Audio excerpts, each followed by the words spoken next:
Olá! Estamos com mais um Control Alt TV, programa jovem e dinâmico que valoriza a iniciativa e o trabalho de pessoas que fazem a diferença para muita gente. Quero agradecer vocês, telespectadores, pelo apoio. Quero também agradecer a Tony Duarte, agora semanas atrás, pelo trabalho de a gente apresentar o que é ser solidário, né? A entrevista que foi feita com ele.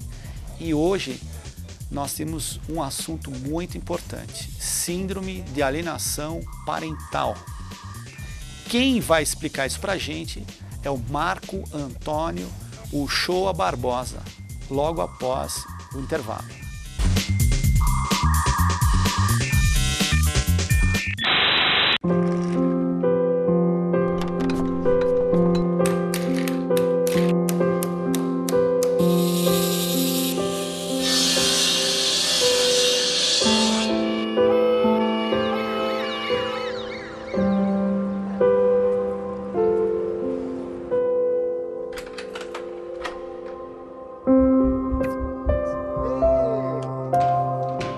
Justiça do Trabalho, 70 anos de justiça social.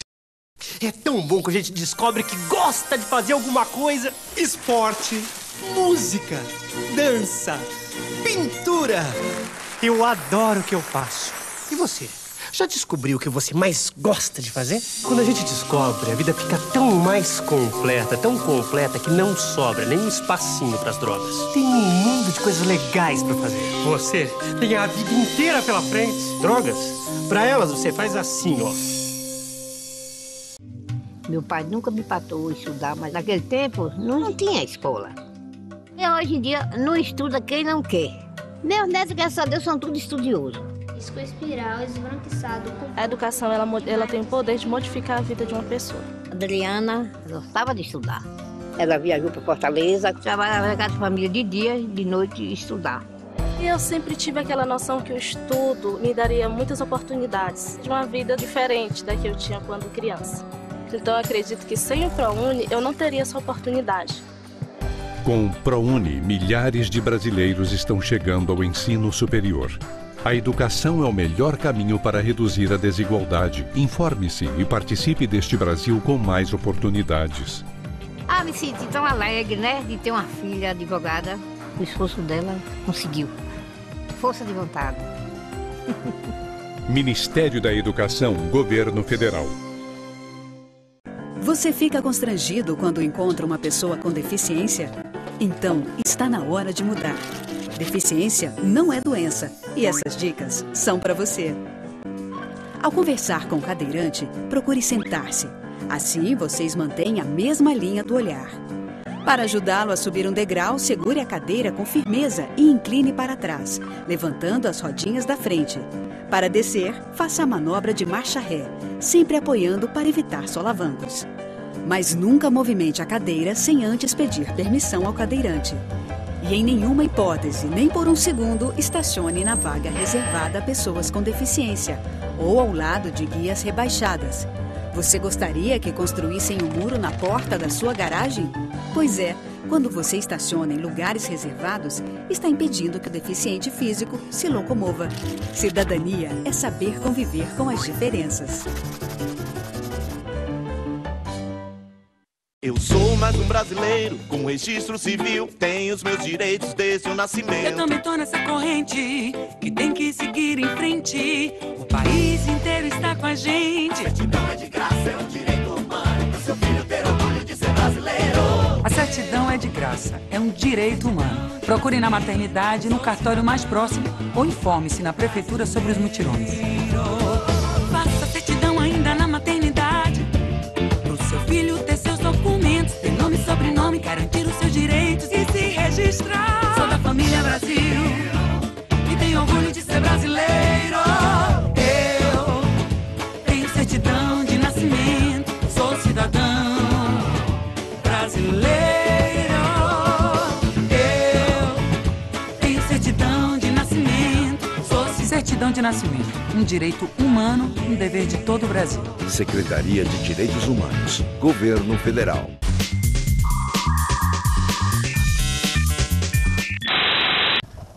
Voltamos, gente. como falei, hoje nós temos um trabalho fantástico com a APASE, que o Marco Antônio Uchoa Barbosa vai apresentar para a gente. Quero agradecer a presença dele, desde já. Como é que nasceu a APASE? A APASE surgiu alguns anos atrás, ou cerca de 14 anos atrás, através de pais na região sul do Brasil que não conseguiam ter contato com os filhos após a separação. Então surgiu um movimento, de uma conversa informal, pessoas que tinham o mesmo problema, surgiu um movimento e se começou um trabalho e se constituiu uma ONG. E dali do sul foi se espalhando para o Brasil todo, ao longo do tempo. Porque aquilo que a gente quer realmente que o Marco venha apresentar para a gente seria a síndrome de alienação parental. Sim. Que tem projeto-lei que já são de 2010, né? Sim. E outra parte também seria a guarda compartilhada, que já é um projeto que tem mais 2008, mais ou menos. Sim, 4 anos. Essa parte da síndrome, como é que inicia esse processo da alienação? Na verdade, a síndrome da alienação parental, com o nome que existe, é algo recente, mas sempre existiu. As pessoas falavam que ela fazia a cabeça do filho contra um dos pais, né? Ou lavagem cerebral. Mas, na verdade, a síndrome nada mais é do que um dos genitores que detém a guarda fazer uma campanha difamatória contra o outro, de maneira a afastar o convívio com o outro. E não só afastar, mas também criar uma aversão pelo outro genitor que não tem o direito da visita ou da guarda. E isso é uma coisa muito destrutiva na vida da criança, porque causa traumas, deixa de proporcionar uma convivência saudável com ambos genitores, que ele precisa do contato com os dois. E, infelizmente, ocorre demais, mas é uma coisa que hoje já está tendo uma outra abordagem, já existe um nome para isso. Um psicólogo chamado Gardner começou a tratar isso de uma maneira mais assim, científica, né? E hoje existe todo um movimento para que esse grande mal deixe de ser afetar a vida das crianças de pais separados, né? Do jeito que ele está comentando é o seguinte, pode ser utilizado ou pela mãe ou pelo pai, é uma forma que ambos utilizam a criança como objeto desde a parte da separação, divisão dos bens e até uma vingança, foi o que você... Sim, você pode usar, na verdade você pode alienar o filho, as motivações são diversas. Tem motivação financeira, que é por questão de divisão de bens, questão de pensão alimentícia, mas também eu acredito que a maior parte da motivação é por vingança mesmo, porque a pessoa se sentiu... A separação é uma coisa... A gente tenta olhar de uma maneira mais ampla, né? A separação de um casal é uma coisa muito dolorosa. E nem todas as pessoas sabem trabalhar bem com isso. E o filho, ele às vezes é visto como um instrumento para poder agredir o outro, ou para poder se vingar do outro, ou uma arma. E, infelizmente acontece. São pessoas que não conseguem elaborar bem esse processo e não conseguem vivenciá-lo de uma maneira mais adulta, de uma maneira mais saudável. Como é que a gente detecta essa alienação parental numa criança ou num adolescente? É muito simples. O processo de alienação parental, ele é um processo gradativo e é detectável quando a criança passa a ter aversão pelo outro cônjuge, que não tem a guarda, não tem mais vontade de visitá-lo, não quer ter mais contato por telefone, e assim vai. Até que chega uma hora que ele passa a ter raiva dentro dele. Porque o processo todo, ele consiste em incutir incutir mentiras sobre o outro, e exagerar em algumas coisas, entendeu? E a criança passa a ter uma verdadeira aversão pelo outro, porque é um afastamento da convivência, e mais do que isso, criar na criança uma completa aversão pelo outro genitor, de modo que ele não queira nem mais ter contato. É uma coisa muito destrutiva. Então, de uma certa forma, ou um pai ou uma mãe passa a se sentir meio que rejeitado, porque o filho não quer conversar, não quer dialogar. Exatamente. Isso é uma coisa muito que você falou agora, é uma coisa muito interessante. Sempre houve alienação. O pai, ele passava a não entender porque o filho não queria ter contato com ele, e ele começava também a ter aversão pelo filho. E aí se rompia o vínculo, e nós temos muito caso, a gente ouviu muitos casos de pessoas que passaram 30 anos, 40 anos sem falar com o pai e com a mãe, porque lá há anos atrás iniciou um processo de alienação. Hoje, com essa conscientização toda que nós temos, é importante o pai saber, conhecer que o filho, na verdade, está num processo de alienação, que é uma coisa que existe e que pode ser contornada. para ele não cair no mesmo jogo e passar ele a se distanciar do filho também. Então, o entendimento do pai, como adulto, é muito importante. Do pai ou da mãe, que é vítima da alienação, é uma coisa muito importante, porque ajuda a mudar a abordagem dele nesse problema, para que o ciclo não seja um ciclo repetitivo e você não quebre um vínculo para sempre, entendeu? Porque até algumas situações que eu andei vendo, diz que a criança inventa que está com dor de cabeça, Sim, não está a fim de sair, sim. não está a fim de conversar. E como é que fica esse laço patológico com a pessoa que faz alienação com o filho? Com a filha, né? Você disse bem, é uma patologia, né? A pessoa que faz isso, ela se sente dono da criança ou do filho, né? E ela não tem muito sentimento de culpa em usar. Mas, geralmente, a pessoa que aliena, ela é uma pessoa que precisa de tratamento. A gente tem que ter uma abordagem diferente. Quando foi criada a lei da alienação parental, a lei foi criada para inibir a prática da coisa. Mas a lei devia ser muito mais abrangente ainda. Na verdade, a pessoa que aliena, eu não acredito que deve ser vista como um crime, mas sim como uma pessoa que precisa de tratamento, que precisa de cuidado. Porque você usar seu próprio filho, destruir o psicológico dele, destruir o desenvolvimento emocional e psicológico dele, para poder agredir alguém, você está fazendo mal para uma pessoa que você deveria amar. Então é uma coisa doentia. Então o pai alienador precisa de tratamento. O cônjuge alienador, o pai ou a mãe que ele está alienando, ele é uma pessoa que tem uma patologia. E ele cria um vínculo meio que doentio com a criança, entendeu? E esse ciclo tem que ser quebrado de alguma maneira. A lei ajuda, mas eu acho que a compreensão das pessoas que operam isso tem que ser muito grande, de maneira a ver que é uma patologia, é uma doença. Então a gente poderia dizer que esse processo, antes de ser levado ao judiciário, já deveria ter um acompanhamento, a gente poderia dizer, porque o judiciário não vai resolver essa situação de início. Não, o judiciário... a PASE, especialmente a PASE, desde a criação dela, ela luta com 3 bandeiras: a guarda compartilhada, combater a alienação parental e a mediação familiar. O processo de mediação é muito importante no caso desse. A mediação é uma maneira de você tentar contornar o problema com uma outra abordagem que seja mais humana, uma abordagem mais humana, para evitar aqueles conflitos que são umas coisas muito frias, com processo e audiência e sentença. Tudo isso, se você conseguir fazer um trabalho de mediação, um trabalho bem feito por pessoas que são qualificadas para isso, você consegue resolver o problema antes dele começar. Você consegue minar o processo de alienação no começo. Então, nós insistimos muito na questão da mediação familiar. Então, no caso, nesse processo, pode vir a ocorrer a separação, mas de uma forma minimizada, sem ter o problema de já ter o início de uma alienação. O que acontece, o nosso entendimento é que a coisa começa na formação do advogado. O advogado no Brasil, ele tem uma formação litigiosa, ele aprende a litigar, e não aprende a mediar. Na formação do advogado já é assim. Então, quando você está no processo de separação, uma pessoa se sente ofendida, procura um advogado, ele entra com uma petição inicial, já que vai ofendendo, já vai, sabe, o que você fez, o que tem aí para a gente colocar?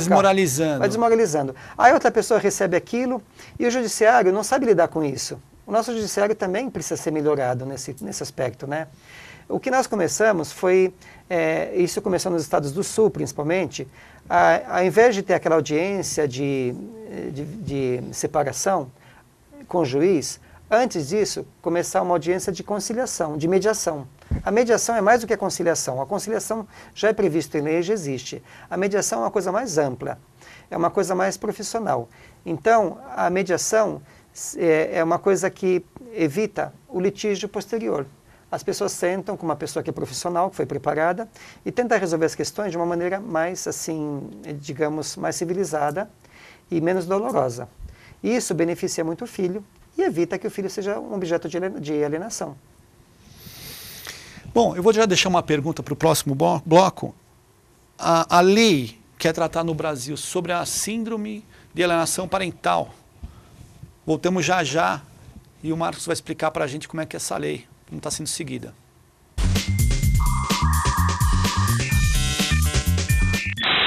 Cada 3 segundos, uma criança morre.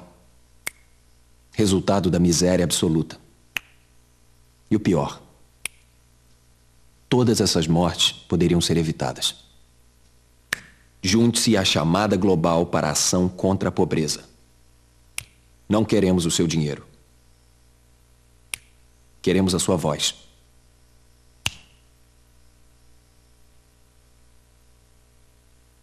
Viver e não ter a vergonha de ser feliz.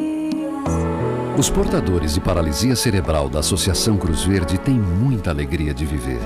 Mas para que eles continuem sorrindo, a Cruz Verde precisa urgentemente de novos sócios. Participe. Você vai ganhar um sorriso e eles vão continuar achando que a vida é bonita. É bonita, é bonita e é bonita.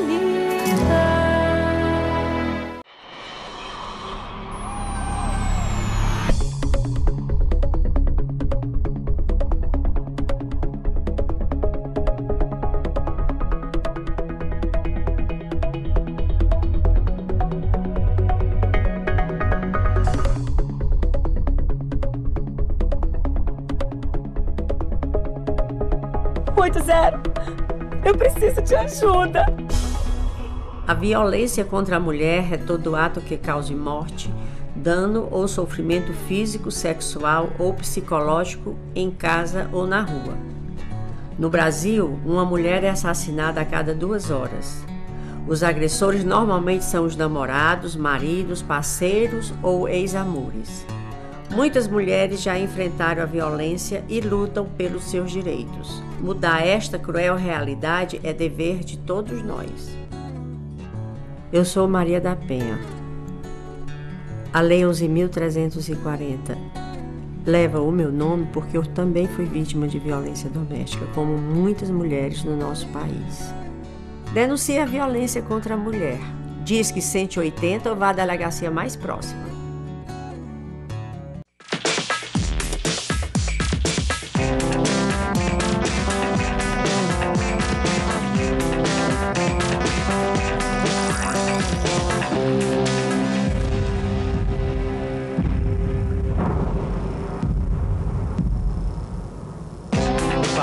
Faça esta palavra acontecer.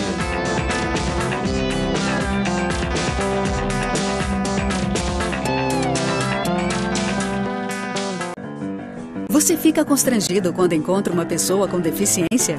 Então, está na hora de mudar. Deficiência não é doença e essas dicas são para você. Ao caminhar com uma pessoa que tem deficiência física, procure acompanhar o passo dela. Mantenha muletas ou bengalas sempre próximas. Se presenciar um tombo, ofereça ajuda, mas antes pergunte como fazer. E ao planejar um passeio, verifique antes se existem barreiras que possam impedir a passagem do cadeirante, como escadas e banheiros não adaptados. Se o local não estiver preparado para receber um deficiente, recomende ao proprietário que faça as adaptações. Cidadania é saber conviver com as diferenças.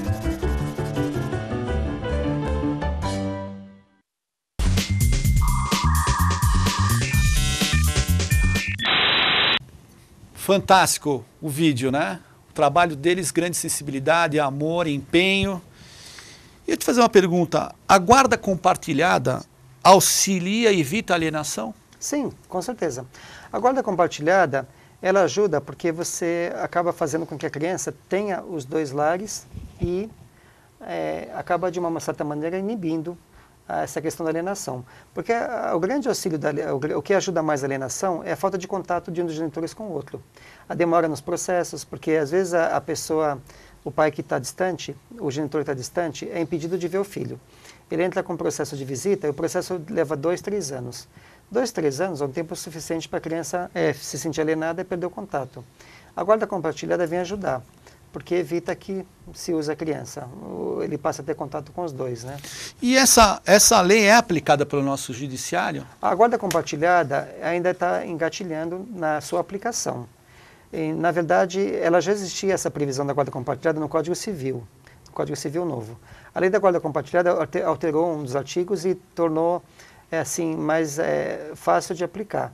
Mas ainda assim existe muita resistência na aplicação. E quanto à lei da alienação também é aplicada? Também, realmente um dos cônjuges que realmente provoca alienação vem a sofrer algum processo?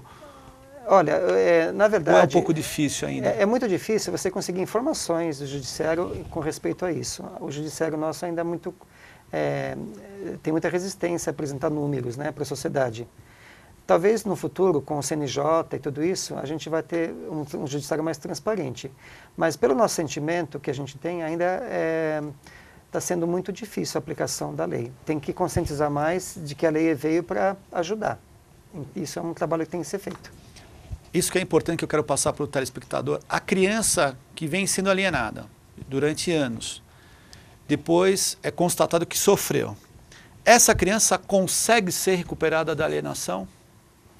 Sim, na verdade eu acredito que sim, porque o vínculo que existe, o amor que tem de um pai para o filho, é uma coisa muito forte. E você quebrou um vínculo, você tem que reconstruir esse vínculo. Então eu acho muito importante que o pai, ele estude bem essa questão e saiba trabalhar com essa questão e saiba ir apagando as mágoas e reconstruindo o vínculo com o filho. Eu acho que é possível e nós temos muitos casos positivos disso. Então a gente pode dizer que essa mediação familiar é uma ferramenta para proteger os filhos? Para proteger, é uma ferramenta, você fala alienação, a mediação? A mediação é uma ferramenta que inibe do começo, corta o mal pela raiz. Se você consegue fazer o trabalho de mediação é um trabalho de conscientização, para que os dois tenham consciência de que, independente das questões de separação, eles têm em comum filhos que precisam ser preservados, que têm que ter integridade preservada, o lado emocional e psicológico preservado. Você conseguindo incutir a importância que tem de ser pai e ser mãe, e você consegue inibir que se inicie um processo de alienação, que na verdade iria destruir essa parte psicológica do filho. Então é muito importante. Então a gente poderia pegar e falar para o telespectador que está passando por um processo de separação, que tem filhos, qual seria o primeiro passo inicial? Poderia procurar a paz e já poder já iniciar um processo, mesmo que está tranquilo, a relação, já estão conscientes que vão se separar, a condição dos filhos, mas qual o primeiro passo que esse casal deveria fazer para realmente iniciar uma separação, mas com o fator de guarda compartilhada?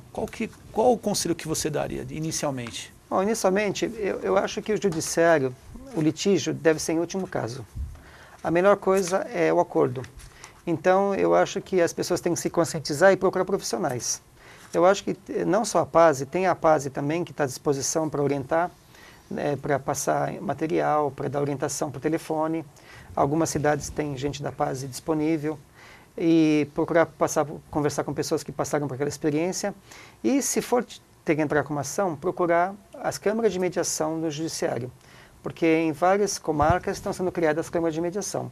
E nessas câmaras, você não vai ter contato com o juiz, vai ter contato com psicólogos ou assistentes sociais que têm já um preparo. Tem algum site, algum telefone que você queira já passar para o telespectador como um fator de... Que passa para eles, porque assim já é um início de ter informação. Porque às vezes o casal pode se separar, como não se separar. Mas se for se separar, se separa de uma forma tranquila, amigável, né? Que ambos tenham, vamos falar assim, o fator de o mesmo poder sobre as crianças, né? Porque ambos são pais. Então, se você puder passar para a gente. Nós temos um site que é o www.apase.org.br. Esse é o site que está disponível para as pessoas. Agora, nas cidades aí do Brasil, eu acho que as pessoas devem procurar no judiciário as câmaras de mediação, que deveriam ser instaladas em todas as comarcas. A gente não sabe exatamente em números como que está isso, mas nas cidades principais tem setores de mediação. Na verdade, chama-se setor de mediação. Então, deve procurar o setor de mediação e antes de entrar com uma ação de um litígio, né? E eu acredito muito também em procurar amigos e familiares. Eu acho que nessa hora difícil, dolorosa, é o momento certo. É o momento certo para a família ajudar na mediação. Sempre tem alguém que tem mais experiência, que tem mais, assim, está do lado de fora e consegue enxergar a coisa de uma maneira mais, assim, abrangente e consegue ajudar, né? Eu acho que isso é muito importante. A gente quer que você passe uma mensagem como participante da PASE, como experiência de vida também para o telespectador. Bom, na verdade, se eu puder passar uma mensagem, a mensagem é de otimismo. Eu acho que nós estamos evoluindo como sociedade porque está havendo uma conscientização muito grande de que os filhos de pais separados, eles têm que ser preservados. Então a mensagem que eu passo é que as pessoas tenham otimismo e que mesmo que o número de divórcios esteja aumentando, as pessoas possam saber trabalhar essa questão, que é uma questão difícil na vida das pessoas, de uma maneira mais madura e sempre visando preservar o bem-estar dos filhos.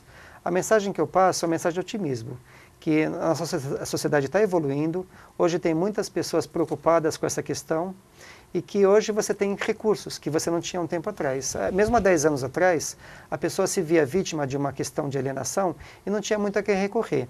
Hoje, a coisa evoluiu e você tem a que recorrer. Então, usa das ferramentas que tem. Usa dos setores de mediação, não só da PASE, como outras ONGs também que trabalham com isso. Hoje já existem profissionais da área de psicologia que estão se aprimorando nessa área de tratamento de crianças, filhos de pais separados. Então vamos usar as ferramentas que nós temos para o bem. E eu acho que a mensagem que eu posso passar é que as pessoas têm que ser otimistas e têm que encarar essa fase da vida de uma maneira muito madura, de modo a que os filhos sejam beneficiados e não tenham traumas futuros.